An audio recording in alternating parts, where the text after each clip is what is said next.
prendre des notes, etc. Oui. Un petit résumé de la session numéro 3, dans 3 simple steps. Oui. C'est bon. 3 points rapides, simples, pour Voilà. résumer cette session 3. Voilà. On a parlé de la résistance dans un système de la pression, perte de pression. Et c'est vraiment une fonction, la longueur que vous avez, la friction, la turbulence, combien de fitting vous avez. Mais tout dépend vraiment de la vitesse. De la vitesse. Et si vous doublez la vitesse, la résistance et avec ça, la consommation d'énergie va quadrupler. Si vous divisez par 2, vous divisez par 4 les pertes de charge. Ouais. Vous multipliez par 4, c'est ça. Ouais, on multiplie par 4 les pertes de charge et donc les pertes d'énergie. Oui, c'est ça. Donc vraiment contrôler cette vitesse et ça, vous le contrôlez avec le diamètre de vos tuyauteries. C'est ce qu'on a expliqué en session 3. Point numéro 2, c'est utiliser la règle Dryden pour calculer le diamètre de vos tuyauteries.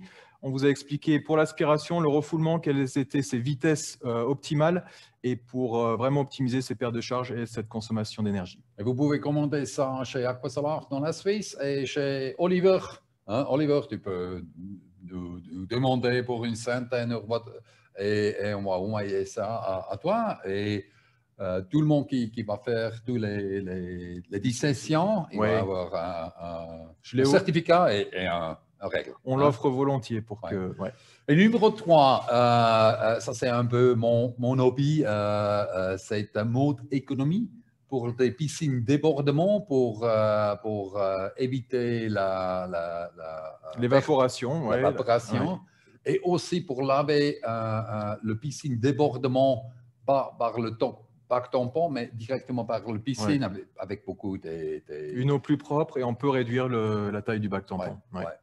Donc économie d'argent et d'énergie, ce qu'on a expliqué. C'est comme si vous lavez les mains, on n'essaye pas de faire ça avec l'eau salée. L'eau salée, exact. Ça marche. D'accord. Ok. Ouais, c'est bon. Parce que moi. Non, ça va. Alors, les 4 composants du traitement de l'eau, ça, on l'avait repris pendant la session numéro 1. Donc, on a beaucoup parlé d'hydraulique pendant ces 3 premières sessions. L'importance de bien calculer sa tuyauterie en session 3, d'avoir les bons débits en filtration, en contre-lavage, d'avoir le bon temps de renouvellement. On a parlé en session 2 de l'importance de la filtration, des contre-lavages, bien les optimiser pour réduire non seulement la consommation d'eau, mais surtout de produits chimiques. Et c'est aujourd'hui ce qu'on va se concentrer un petit peu sur ce point 4 aujourd'hui, avec la désinfection, mais surtout les sous-produits nocifs de désinfection qu'on cherche vraiment à réduire dans toutes les piscines. OK. Voilà, la biologie. La biologie. Alors, quand on parle de biologie, première question à se poser, c'est comment survivent les bactéries dans une piscine. Vous avez des gens surpris qui se retrouvent avec des problèmes de pathogènes. Ils ont un bon niveau de chlore, une bonne concentration un bon niveau de pH, une bonne concentration de chlore, et ils ont quand même des problèmes de pathogènes. Et ce qui se passe, c'est que dans ces piscines, vous avez, on en a parlé en session 1, ces bactéries hétérotrophes, donc qui se nourrissent de matières organiques et qui produisent des matières inorganiques, des substances inorganiques. Et elles se reproduisent très vite, à des températures élevées, avec de la nourriture. Elles peuvent doubler en masse à 30 degrés toutes les 30 minutes. Ça, on l'a vu pendant la session 1. Et à 35 degrés Toutes les 15 minutes, oui, c'est vrai. Alors, ces bactéries hétérotrophes, elles vont être tuées dans l'eau par l'apport de chlore. Elles vont être oxydées, tuées. Mais très facile. Très facilement, en quelques secondes. Planctoniques, ça veut dire individuel. Quand on peut les oxyder dans 1 minute, 30 secondes, avec une concentration 0,3, chlore libre, ça va. Mais quand même, c'est toujours... de 1 million, il y a toujours 2, 3 qui vont réussir à atteindre une surface. Du continu. Donc, celles qui vont réussir à atteindre une surface et se fixer sur une surface vont générer un mécanisme de protection contre ces désinfectants. Donc, elles vont sécréter une substance acide et visqueuse qu'on appelle le biofilm, qui va vraiment donc créer un film biologique qui vont les protéger contre les désinfectants. Donc, et après, il grandit, il double tous les 30 minutes, tous les 15 minutes. Et ça veut dire que ce biofilm va être plus et plus épaisse, plus stable, plus et plus résistant aussi, et plus résistant. Donc, très résistant, une fois que c'est bien en place, bien stable, et même des fortes concentrations de chlore, d'oxydant, ne peut pas complètement éliminer ce biofilm. En fait, le chlore a besoin d'oxyder à travers, donc de l'extérieur vers l'intérieur. Il ne peut pas transpercer, tuer la bactérie, les bactéries dans le biofilm. Il a besoin de l'oxyder de l'extérieur vers l'intérieur. Et ça consomme 50 ppm. Hein, 50 ppm. Ouais, c'est une très haute concentration. Alors, on va éliminer le biofilm, mais jamais complètement. Oui, c'est ça. Hein. Et si vous avez seulement de 1 million qui va survivre, hein, le James Bond des bactéries, hein, c'est lui qui va se doubler, hein, parce que lui a maintenant toute la température et a toute la nourriture. Et il va pouvoir se redévelopper dans ce biofilm.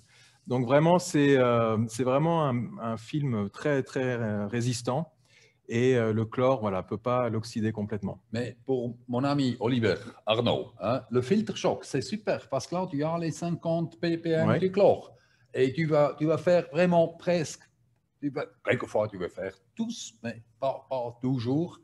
Et voilà. Mais c'est super bien produit de faire ça de temps en temps sur le sable. Hein. Oui, mais on va le voir, c'est mieux de prévenir que de guérir aussi.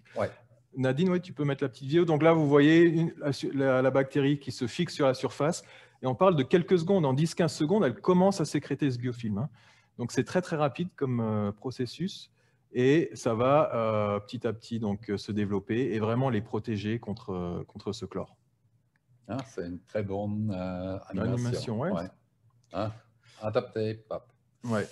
Et où on va trouver ce biofilm? Donc, on va le trouver sur toutes les surfaces en contact avec l'eau dans une piscine, donc les parois, le fond, la tuyauterie, mais principalement, on va le voir dans la masse filtrante, dans le sable, dans votre filtre, parce que le sable représente une surface, 1 mètre cube de sable représente une surface de 3000 mètres carrés de surface en contact avec l'eau. Donc, c'est vraiment là que le biofilm va pouvoir vraiment être le plus important et se développer.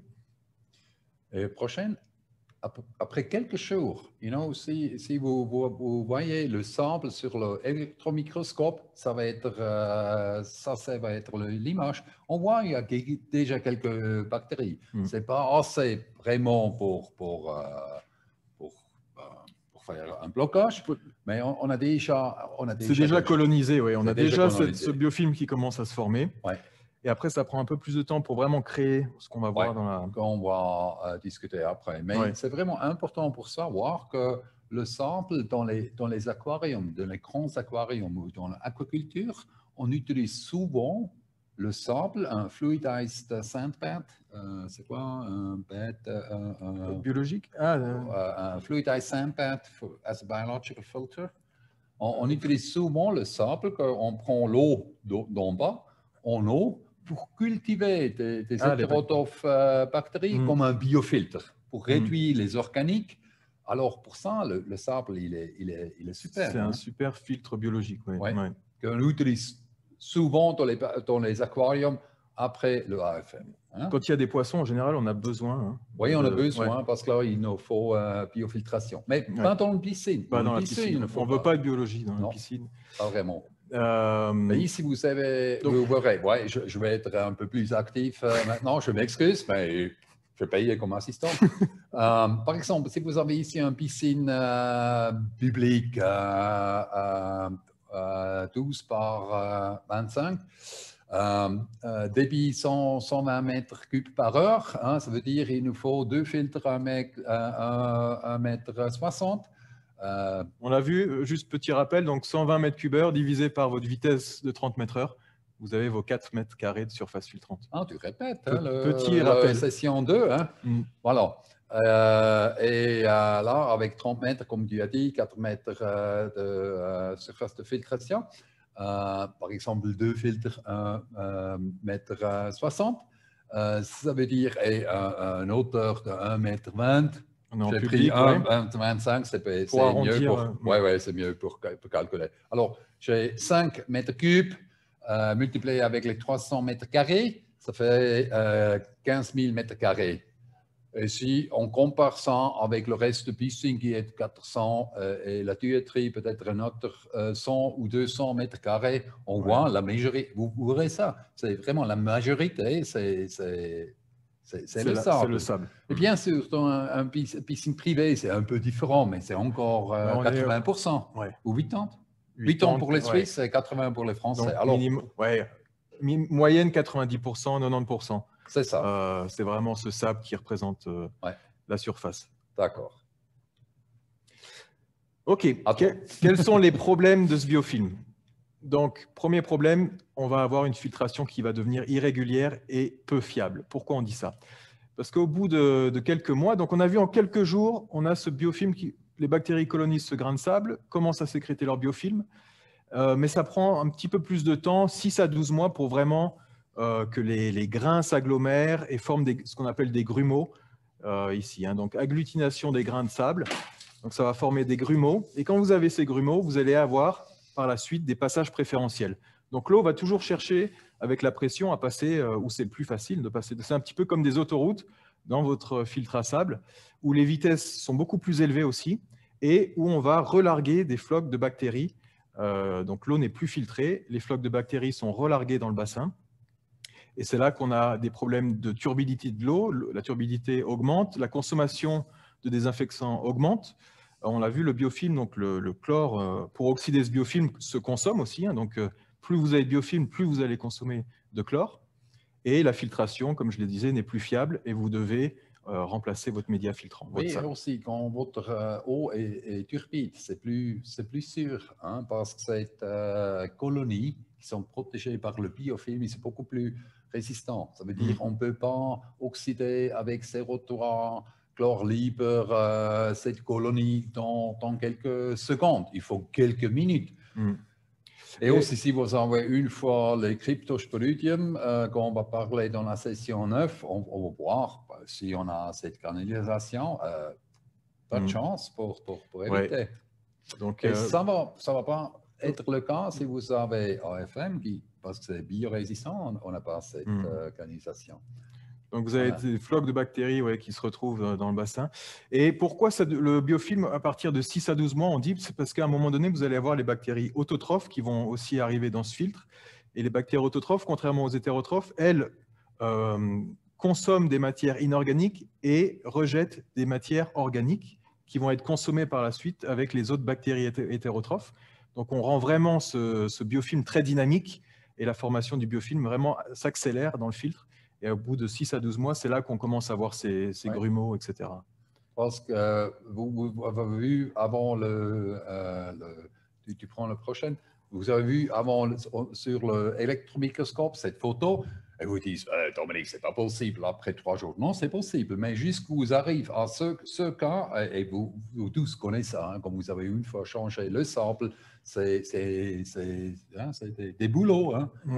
Souvent, ça sent très fort, ça sent mauvais. Pour ça, il faut messieurs, on a seulement des messieurs ici, ça faut environ 6 à 12 mois, ça dépend de la température, etc. Parce que, comme tu as dit, quand les autotrophes sont dedans, c'est vraiment un système beaucoup plus dynamique. Et parce qu'il double tous les 10 jours et pas tous les 30 minutes. Ça tient un peu plus long. Mais quand on est dans cette situation, c'est assez dynamique.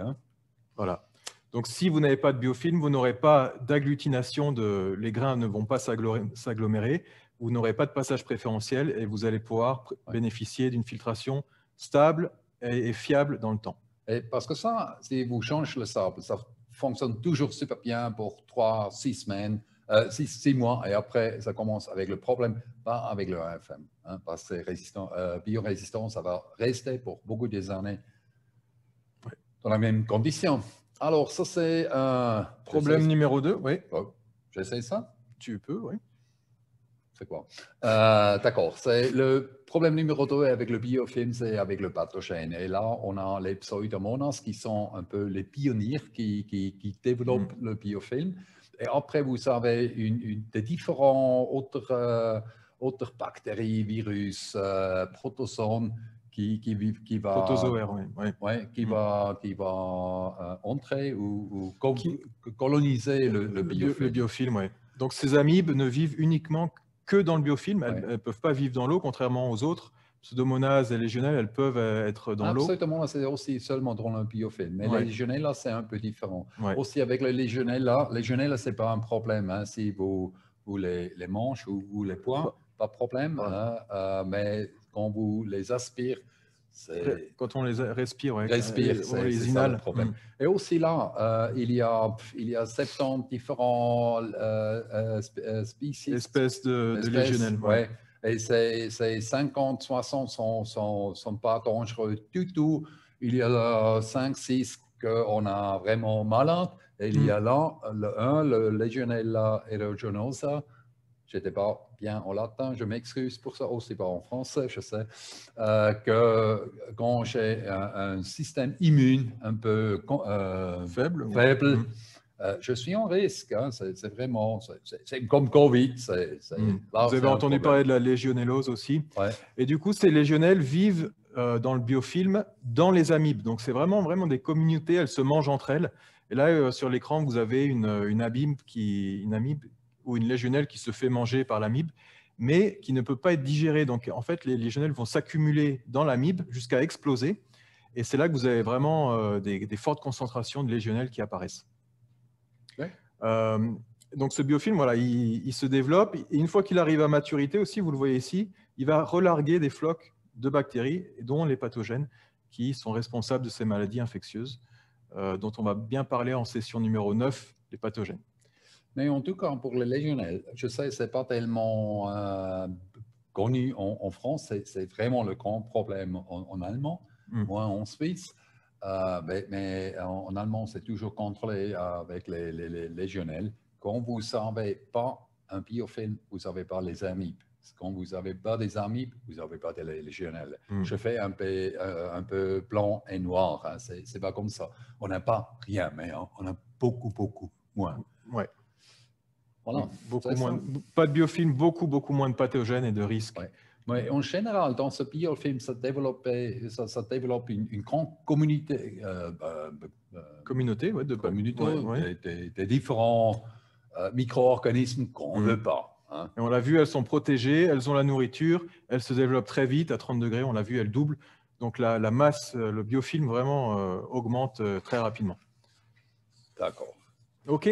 Troisième problème, on arrive à notre premier sous-produit nocif de désinfection qui sont les trichloramines.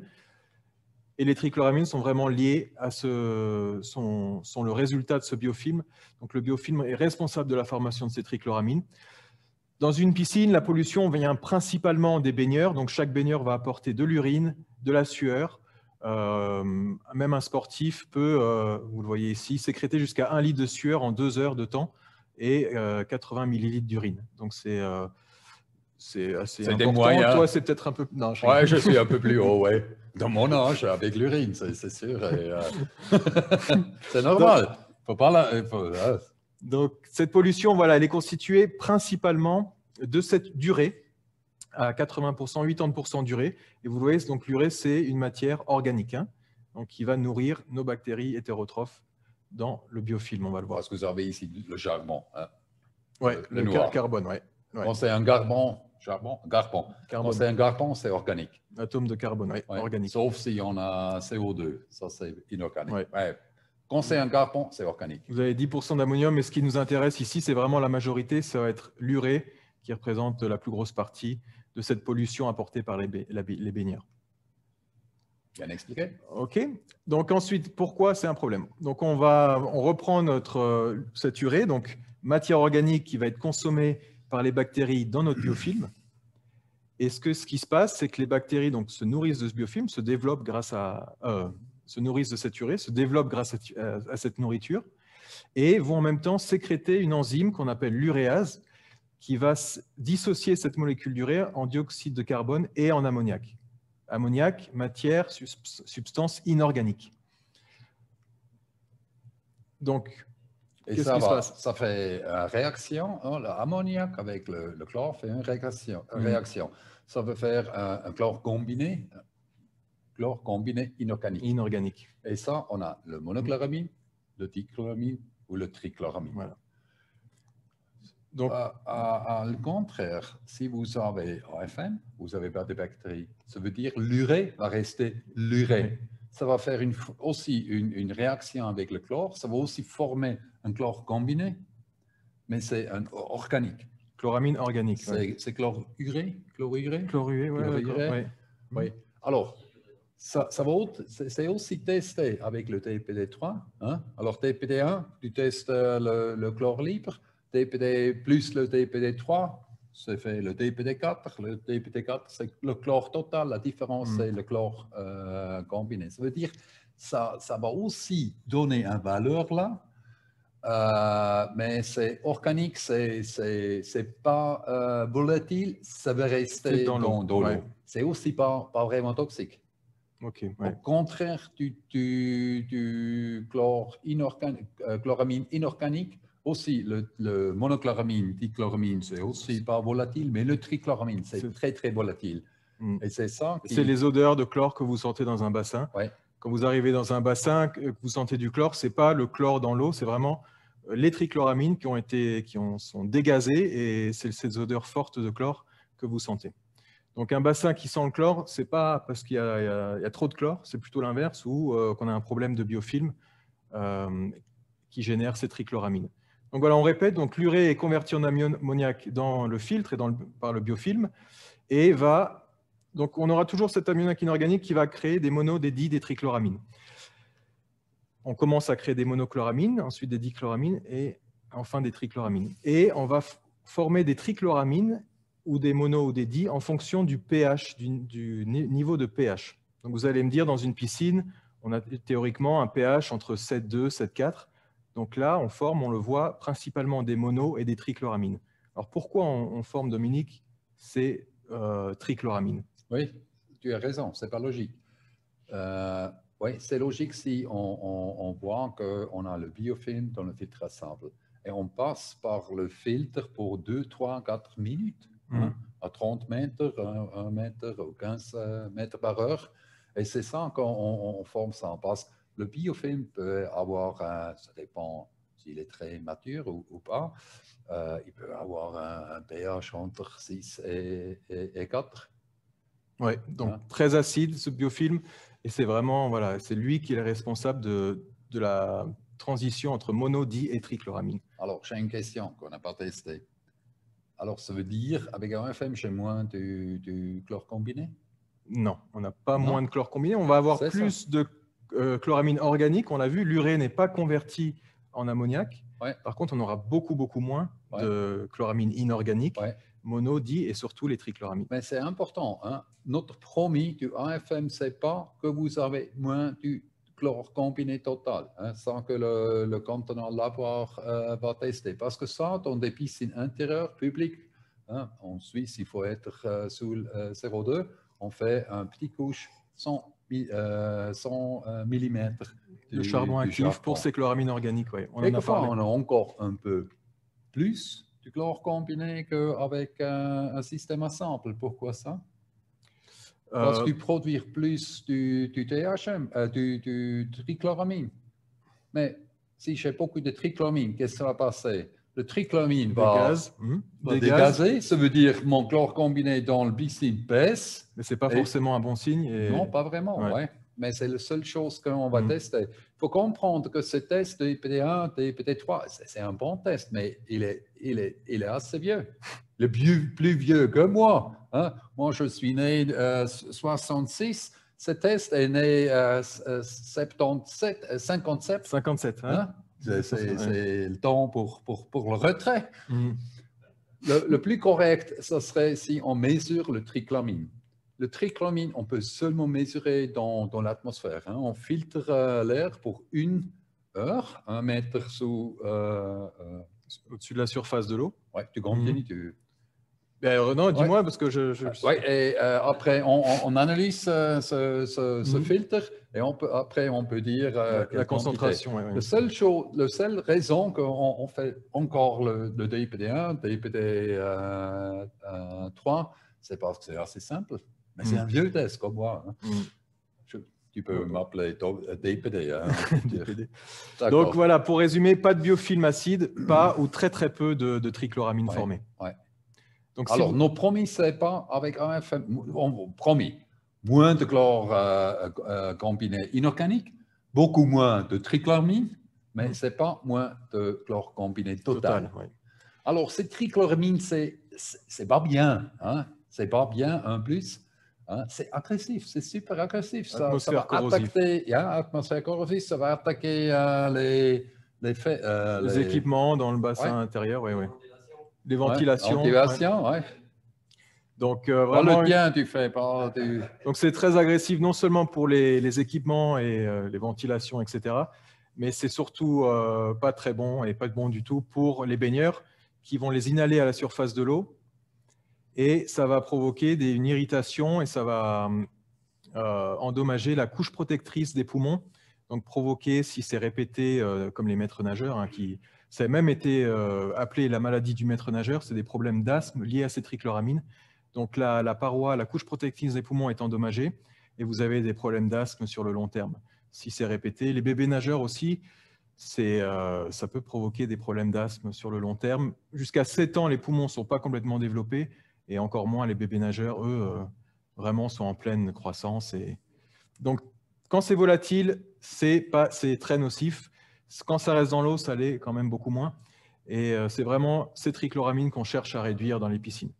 Oui, c'est pas con, hein?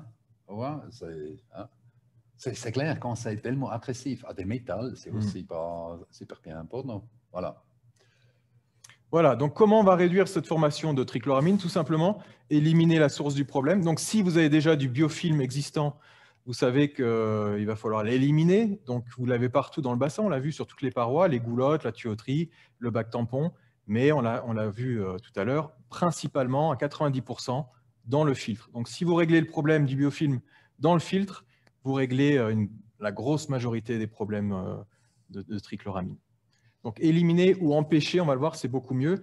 Pour l'éliminer, si vous en avez déjà, on a vu, le chlore, il n'est pas efficace pour décoller ce biofilm et l'éliminer. Bien meilleure solution, ce sera le dioxyde de chlore qui, lui, va pouvoir pénétrer à travers, tuer les bactéries, les pathogènes et vraiment décoller ce biofilm.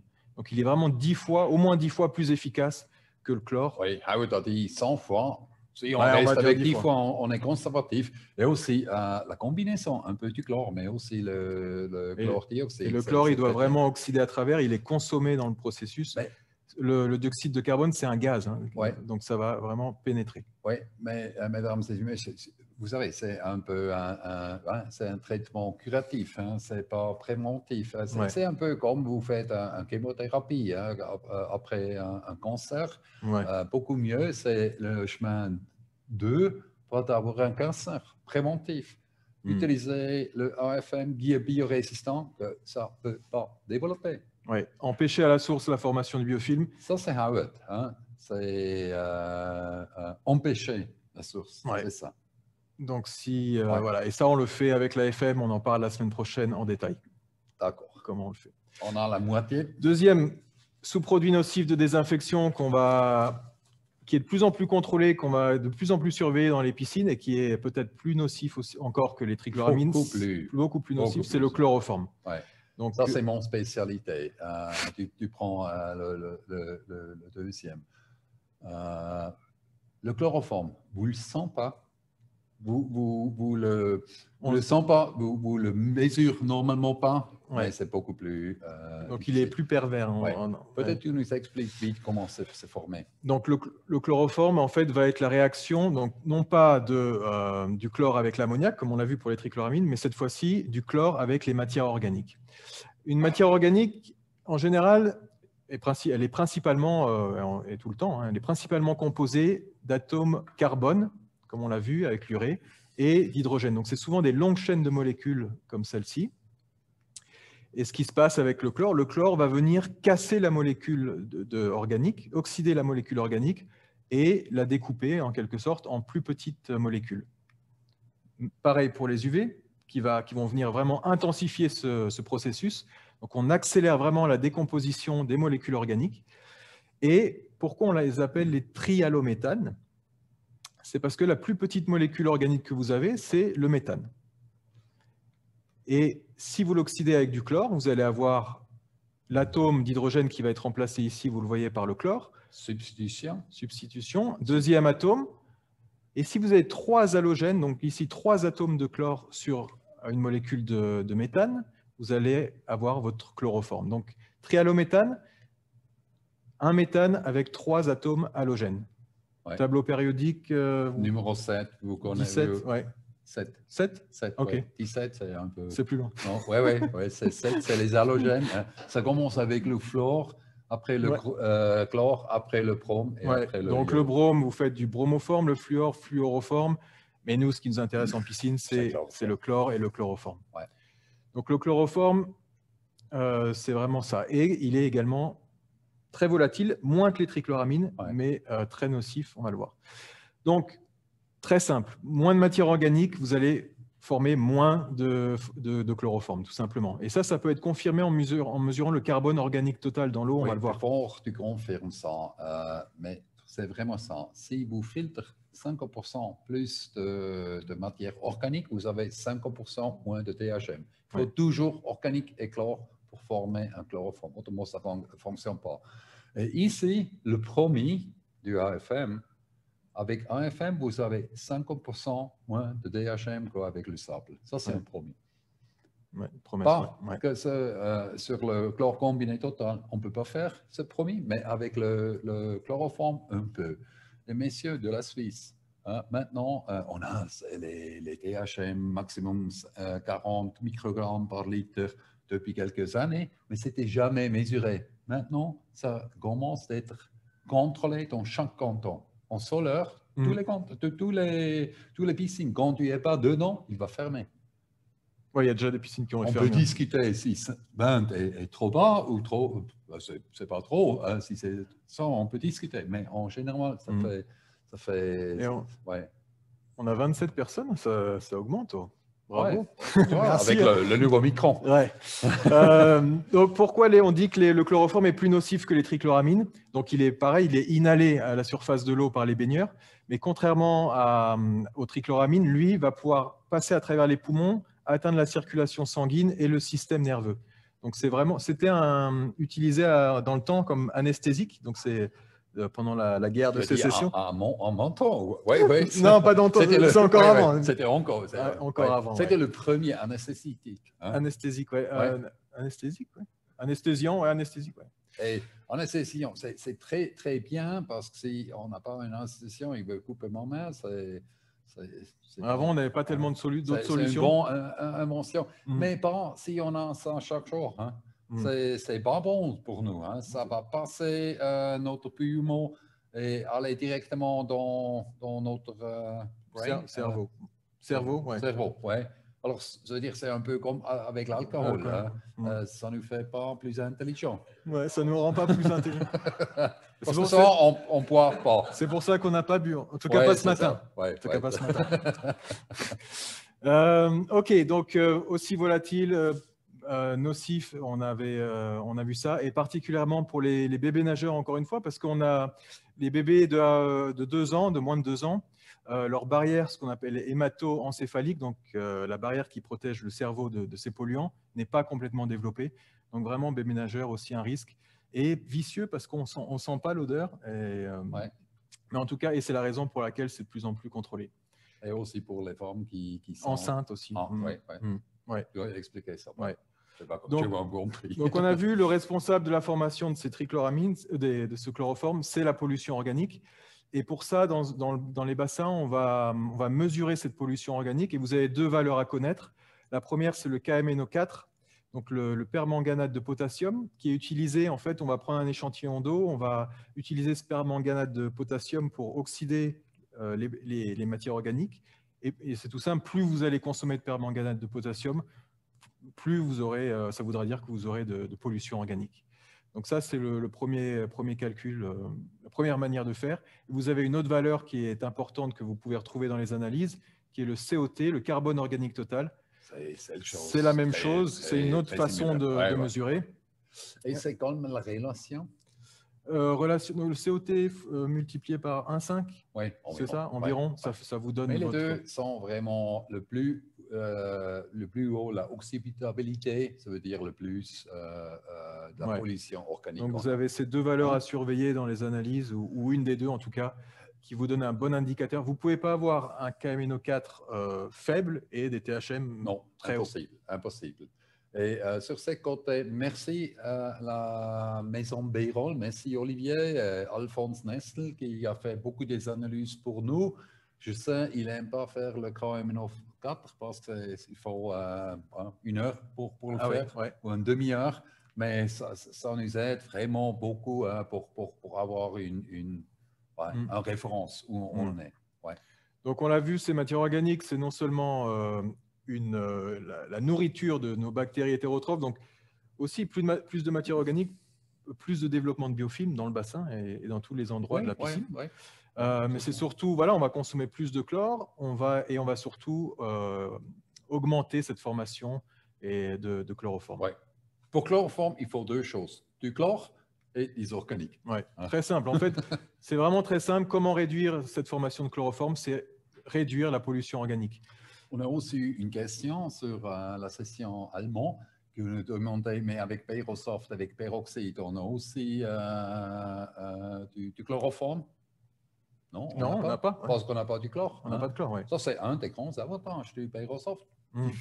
Plus difficile pour contrôler, etc., pour régler, mais ça, c'est un des avantages. Alors, qu'est-ce qu'on peut faire? Alors, deux solutions. Première solution. Non, il y a seulement une solution. Il faut filtrer mieux. Mieux filtrer. Il faut toucher un peu plus, qu'on a moins du organique. On peut faire beaucoup d'eau fraîche, mais ça, ce n'est pas des solutions. La juste solution, c'est de filtrer avec le meilleur software qui est sur le marché. Et messieurs, ça, c'est le FMNG. Donc, la FMNG hydrophobe qui va vraiment pouvoir filtrer beaucoup plus de matière organique. Un micron. Et donc, moins de matière organique, moins de potentiel de former de chloroforme. Donc, plus vous filtrez. Et nous, la promesse, c'est moitié moins de matière organique avec la FMNG. Là, je suis sûr. Tout le monde plus. En tout cas, si vous faites la session, le prochain pas, juste un point, l'importance des contre-lavages aussi. Parce qu'on va capter beaucoup plus de choses et toutes ces matières organiques captées par la FM, voilà, et on veut les évacuer pendant le contre-lavage pour ne pas former ce chloroforme. Donc, on a parlé de l'importance de ces contre-lavages aussi en session 2. Oui, si vous avez FMNG, je fais un contre-lavage tous les 3 mois, ça va être un peu difficile. Deuxième, c'est vraiment bonne corrélation, flocculation. Il y a deux bonnes solutions. Un, c'est Beyrol, QuickFloc. Et le meilleur, c'est bien sûr Pourquoi? Parce qu'on va vouloir réduire cette demande de chlore, moins de potentiel de former de chloroforme. Et ça, on le fait beaucoup. Donc, la FM, on s'occupe des matières en suspension, mais là, on veut de la coagulation en plus pour vraiment filtrer les matières en solution dissoutes dans l'eau pour réduire la demande d'oxydation. Mais de ça, on va parler dans la session 5 et 6. Chlorate, c'est quoi chlorate? Chlorate, je ne sais pas. Non. Alors, je sais non plus, mais peut-être je peux vous expliquer un peu ça avec cette note. Le chlore, vous pouvez avoir dans des différents, c'est quoi en français, états d'oxydation. Degrés d'oxydation, état. Degrés, état. Mais c'est pas état ou c'est degré d'oxydation. C'est le chlore est sous différents états, aura une charge électrique différente ou plusieurs charges électriques, mais vas-y, c'est pareil. Oui, d'accord. Alors, j'essaie. On peut avoir les chlorides, voilà ça, c'est L-. Chlorure, vous avez hypochlorite, le sodium hypochlorite, on dit sodium hypochlorite de sodium. Calcium hypochlorite, c'est l'eau minus. Et quand ça c'est dans l'eau, quand ça c'est dans une solution, quand vous avez la température, quand vous avez du soleil, avec le temps, vous avez une dégradation, comment on dit ça? Dégradation, décomposition. Décomposition, ça veut dire que vous produisez plus et plus du hypochlorite, chlorite, on dit chlorite, et de ça, chlorate. Et le perchlorate, on oublie pour le moment, mais c'est la même chose. Donc le chlorate, c'est un sous-produit de l'hypochlorite, donc ça vient vraiment de la décomposition, de la dégradation de cette hypochlorite. Et cette décomposition, elle est liée au temps, donc avec le temps, avec la chaleur et la lumière, on va de plus en plus dégrader cet hypochlorite en chlorate. Bien expliqué. OK. Donc, on va le voir, et le principal problème, c'est avec l'hypochlorite de calcium, donc de sodium, pardon, pas de calcium, justement. L'hypochlorite de sodium, ouais. qui est le chlore liquide ouais. que vous connaissez. Pourquoi c'est un problème, ces chlorates? Docteur Graff, non? C'est moi qui fais. Non, okay. ouais, c'est toi. OK, donc, comme vous le savez, on a ces... Ou on appelle Dr Meyer, ouais. il a expliqué ça. On a ces globules rouges qui nous permettent de transporter l'oxygène dans le corps, dans nos cellules. Et ces molécules rouges contiennent une protéine, une molécule, l'hémoglobine, que vous connaissez, qui en fait contient du fer, ici Fe2+, donc du fer ferreux, qui va permettre de fixer les molécules d'oxygène et de les transporter par la suite dans le reste, dans le corps. Ce qui se passe avec le chlorate, c'est que le chlorate va oxyder ce fer ferreux dans l'hémoglobine en fer ferrique, donc Fe3+, qui lui n'est plus capable de fixer les molécules d'oxygène et donc n'est plus capable de transporter l'oxygène dans le corps. Donc c'est un problème, et c'est un problème, donc ça va, pas d'oxygène, c'est pas très bon. C'est pour ça que... C'est un peu comme on a les masques, hein. On a moins l'oxygène et... Donc, on ne transporte plus l'oxygène. À partir de... Donc, on appelle... Donc, c'est l'hémoglobine oxydée. Ça va devenir de la méthémoglobine. Ça, c'est le terme scientifique. Voilà, le vrai terme. Et à partir de 20% de méthémoglobine, vous avez ces premiers signes de manque d'oxygène, maux de tête, somnolence qui apparaissent. Donc, c'est pour ça qu'en Suisse, c'est très contrôlé. On est à des limites... de 10 mg par litre, qui est très sportif, hein.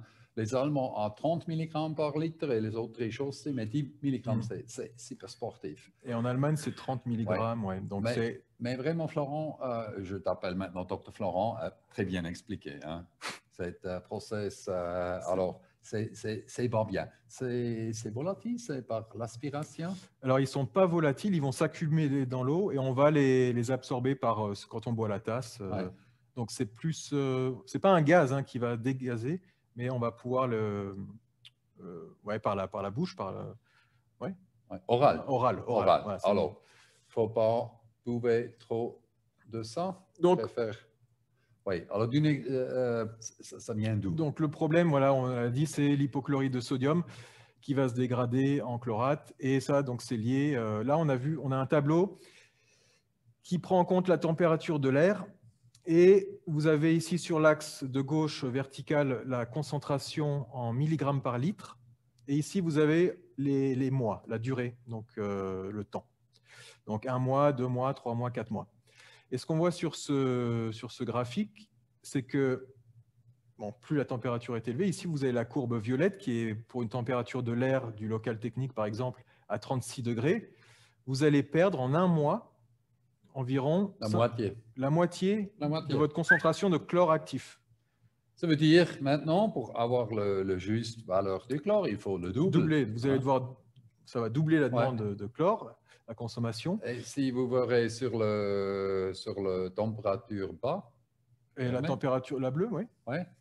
Donc ici. Si vous avez 7 degrés, on perd presque pas. Hein. Dans 4 mois, on perd 10%. Donc, il faut vraiment stocker cet hypochlorite de sodium. Ce qu'on fait ici chez Aquasolar, et on a le meilleur produit, celui de Bayrolles, directement de l'usine. C'était un peu de promotion pour Aquasolar et Bayrolles. Donc là, c'est 7 degrés, mais jusqu'à 15 degrés, on va dire, il ne faudrait pas dépasser ce 15 degrés pour le stockage de cet hypochlorite de sodium. Et ensuite, on voit qu'on va doubler la demande, non seulement, mais les chlorates, la concentration de chlorate en même temps, va doubler. Donc, non seulement vous allez consommer 2 fois plus, mais vous allez consommer 2 fois plus de chlorate en même temps. C'est ça. Ça veut dire sans que vous perdez du chlore actif, vous gagnez sur les chlorates. Ouais. Et en résultat, vous avez un facteur du 4. Un facteur 4. Donc, vos chlorates vont être multipliés par 4. Donc, voilà. Donc, pour vous montrer un petit peu entre dégradation, augmentation des chlorates, augmentation de la consommation, vous pouvez vraiment très vite multiplier cette concentration de chlorate. Le problème, ouais, tu peux aussi. Tu veux. Ouais, je suis ton assistant. Alors ça, c'est d'Allemagne, c'est la comité du DIN. Ici, vous verrez tous les points ici, c'est du hypochlorite de sodium. Hein. Un liquide, c'est le rouge. Le jaune, c'est par électrolyse du saumure. Et on voit, c'est vraiment beaucoup plus haut que ici le bleu qui est calcium hypochlorite ou chlore gazeuse. Hein, vous verrez ça, messieurs? C'est vraiment assez une différence. C'est parce que ça que Florent nous a expliqué. On voit pour garder les limites de DIN, les 30, on a des problèmes quelquefois avec hypochlorite de sodium, mais jamais avec chlore gazeuse ou hypochlorite du calcium. Jamais. On n'a jamais. Mais pour la Suisse, on a arrêté, ouais. Pour la Suisse, si tu peux avoir un problème ici déjà avec le chlore gazeuse, ouais, le top clean, on est bon. Avec le hypochlorite de calcium, on est aussi bon. Sauf si tu prends le hypochlorite de calcium et tu fais 1 kg ou 2 kg dans 100 litres de l'eau et après tu doses ça. Hein? Parce que là, tu as de nouveau le hypochlorite dans la solution qui peut faire une dégradation. Mais quand tu mélanges ça avec un granudos, ouais. On peut dire Hypomix. Hypomix, oui, c'est ça. Hypomix Olivier. Très bon produit. Très bon produit. Non, c'est vraiment mieux au niveau donc de voilà, ça. pour réduire, vraiment, si vous faites avec l'hypochlorite de sodium, stockez-le bien. Ouais. Local technique le plus frais possible, on sait que ce n'est pas souvent le cas. Mais aussi en Suisse, aussi avec calcium hypochlorite, aussi avec granudos, tu peux avoir encore ce problème. Daniel Heifer m'a juste téléphoné la semaine passée, il m'a dit piscine extérieure, j'ai toujours 20 mg par litre, pas de problème pour la France, pas de problème pour l'Allemand, mais ici il y a un problème, et c'est un filtre diatomé. Alors, la seule chose qu'il peut faire maintenant, d'utiliser le HCO qui va tomber la consommation par 30% et par ça aussi le chlorate par 30%. Mais on ne va pas avoir, on va pas être juste dans la limite. Voilà. OK. Donc, hypochlorite de sodium, vous le stockez le mieux possible. Ouais. Et sinon, moins de problèmes avec l'hypochlorite de calcium et le chlore gazeux. Alors, ça veut dire vraiment éviter d'utiliser du chlore, minimiser la demande du chlore. Ouais. Mais c'est quoi la meilleure? C'est quoi la meilleure? Meilleure solution? C'est le DHN. C'est le DHN. On a, mesdames et messieurs, on a maintenant différentes installations avec le DHN. Thierry, je sais, tu préfères le top clean, mais on n'a pas un DHN qu'on a un chlorate plus que 1. Plus que 1. Incroyable. Alors, tu sais pourquoi? Tu sais pourquoi? Ça, c'est le meilleur pour les chlorates. Parce qu'on produit essentiellement des radicaux libres. Honnêtement, honnêtement. Peut-être, je ne suis pas sûr. Non, mais on ne sait pas. Mesdames et messieurs, peut-être c'est les radicaux libres, c'est possible, mais je ne suis pas sûr. Mais c'est un fait. C'est comme ça. Je sais pas, j'ai pas la réponse, mais c'est comme ça. Alors, on continue à ça? Oui. Tu fais un Donc peu le résumé? pour réduire cette concentration de chlorate, on a mis 4 solutions. La première, ce n'est pas la meilleure, mais c'est d'apporter de l'eau fraîche, donc dilution. Ouais. C'est pas le mieux, mais ça marche aussi pour réduire. Conserver l'hypochlorite de sodium dans un endroit sombre et frais, on l'a vu, recommandé en tout cas pas au-dessus de 15 degrés, idéalement. Utiliser le meilleur produit, c'est chlorure liquide. Chlorure liquide. Ensuite, numéro 3, donc on a vu réduire la demande d'oxydation, la demande de chlore, et ça on peut le faire avec le DESI, donc on peut réduire de 50 à 80% cette demande d'oxydation. N'oubliez pas le HCO pour tes piscines extérieures. Ouais. Et finalement, calcium hypochlorite, et si vous voulez faire le top, c'est le DHN. Un exemple pour ça, c'est une piscine d'Erentingen en Suisse, piscine thérapique très très vieux. Je pense que c'est 40 ans. Vous verrez, c'est pas du débordement, c'est encore avec du skimmer, 2 skimmers, un banc de fond, 2 tuyaux d'aspiration, 2 pouces, un retour 2 pouces. Je sais pas, 3 ans en avant, c'était pas testé. en Soleure, hein, dans notre région. L'eau était plutôt claire, mais les valeurs n'étaient pas bonnes. C'était correct, mais les valeurs, c'était en tout cas chlore combiné plus que 1, c'était DHM peut-être 300, chlorate, je ne sais pas, mais c'était en tout cas trop haut. Et parce que ça, tu prends le prochain. Ça, c'est l'ancienne installation que le client a eue. Hein, c'était un Colplas FA15, hein, diamètre 600, avec un pool manager pH redox, avec chloré liquide, ou peut-être du prom, je me souviens plus, pH redox. Chlore liquide. Chlore liquide, voilà. Au niveau de normes, et le piscinier, il a dit, alors, il faut changer, il faut être maintenant dans les normes. J'ai dit, alors, tu prends un filtre 1,40 m. Il a dit, tu es fou, hein, le porte, c'est moins que 1 mètre. J'ai dit, alors, tu prends 3 filtres diamètre 400. Parce qu'il fallait avoir un taux de renouvellement beaucoup plus court. Il fallait 40 mètres cubes hein, pour répondre aux normes. Ouais. Okay. Être dans les normes. Alors, finalement, c'est Nicole, un piscinier fantastique, une femme très, très charmante aussi, très, très capable, très charmant. Alors, elle dit, le maximum que je peux faire, c'est un filtre 800. Hein? Et c'est ça qu'elle a fait, un filtre 800 avec AFM, PESCO, CPM, DHN, chlore libre, redox, flocculation, le total. Elle a dit, je vais arriver. Je dis, non, c'est pas possible. Alors, le premier résultat qu'elle a reçu, on était de chlore combiné, hein, c'était aussi 10 cm de charbon actif. Elle était juste aux limites. Hein. Avec le chlorate, fantastique, 0,5, hein, fantastique. Hein, le limite, c'est 10. Mais avec le DHM, ça c'est milligrammes, hein, normalement c'est mesuré en c'était pas plus, la flèche n'est pas bonne là, mais c'était pas plus, mais c'était au-dessus de la limite. Oui, oui. Et ici, DHM, vous verrez, on a eu 72 au lieu de 20, qui est trop. Et le laboratoire a dit, je m'excuse, si c'est vieux ou c'est pas vieux, c'est pas mon problème, on va fermer si vous ne réglez pas. Allez, elle m'a téléphoné, est-ce que tu me aider? On a discuté différentes choses, plus de charbon. Non, fais pas ça.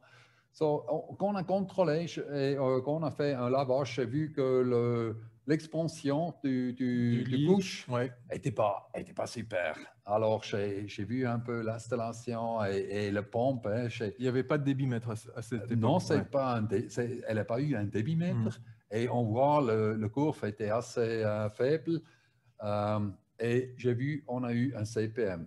Et cette CPM, quand je veux laver le filtre avec 50 mètres par heure, il me faut 26 mètres cubes par heure.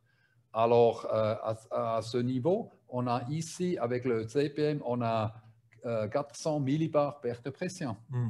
Alors, je dis, Nicole, tu retires le CPM, tu installes le Flowis qui augmente 100 millibars.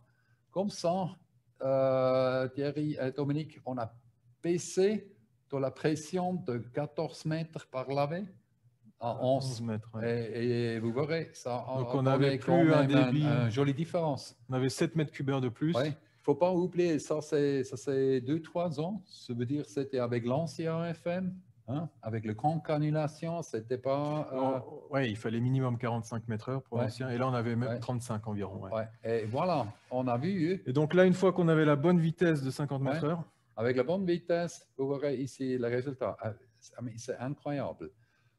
Mesdames et messieurs, ça, c'est pas maintenant pour vous dire il faut aller sur la limite. Non, non. Il faut respecter les normes. Il faut faire comme les normes. Hein? Mais on voit dans une rénovation, quelquefois, tu ne peux pas être dans les normes. Et on peut faire des miracles quand on fait juste. Et ce qu'on voit, c'est bien sûr le AFM, on voit le DCI, mais aussi on voit, si on parle maintenant de chlorate, le DHN. Hein? Chlorate 0,1 ppm, ouais. C'est 100 fois, Dominique, c'est 100 fois moins que le limite. Mesdames et messieurs, le DHN pour le chlorate, c'est le meilleur. C'est le meilleur? Juste. Alors, ça m'arrive. OK. Résumé. Un petit résumé en 3 étapes.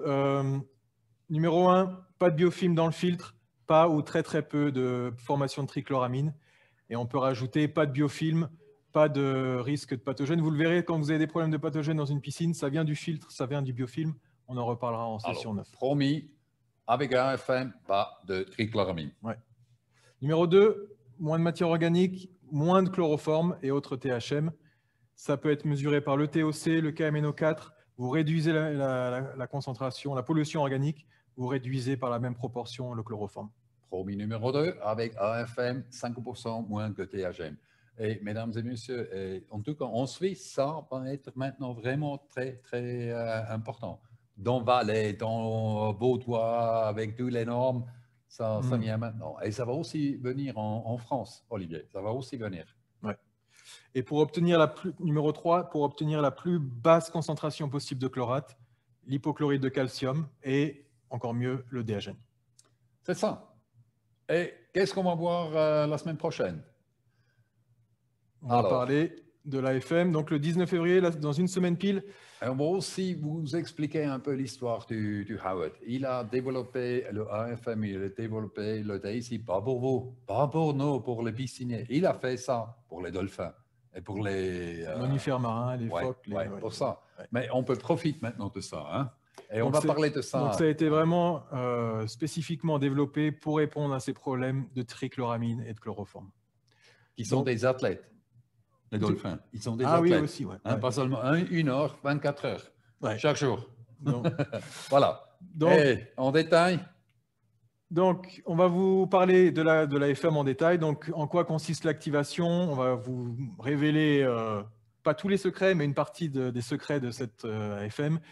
On va vous parler de l'AFMNG, du nouvel AFMNG qui vraiment change tout, notamment pour ce chloroforme. On le verra, et les performances sont bien meilleures. Performance de filtration, mais aussi de contre-lavage bien meilleure qu'avant. Et de la nouvelle répartition 50-50 qu'on a décidé de mettre en place. On vous expliquera en détail pourquoi. Alors, c'était un grand plaisir de vous avoir aujourd'hui. On a aujourd'hui eu le record avec 75.